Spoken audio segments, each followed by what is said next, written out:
National Weather Service in Paducah has issued a severe thunderstorm warning for southeastern Union County, Illinois, northeastern Pulaski County, Illinois, northwestern Massac County, Illinois, southern Johnson County, Illinois, until 12:15 a.m. At 11:23 p.m., a severe thunderstorm was located near Dongala, or 9 miles southeast of Enna, moving east at 25 miles per hour.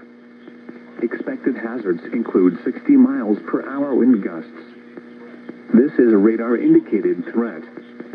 The following impacts are expected. Expect damage to roofs, siding, and trees. Locations impacted include Vienna, Dongala, Karnak, Cypress, and Belknap. This includes the following highways: Interstate 24 in Illinois between mile markers 17 and 23. Interstate 57 in Illinois between mile markers 21 and 29. Repeating, a severe thunderstorm warning has been issued until 12:15 a.m. Sunday for the following counties in Illinois: Johnson, Massac, Pulaski, and Union.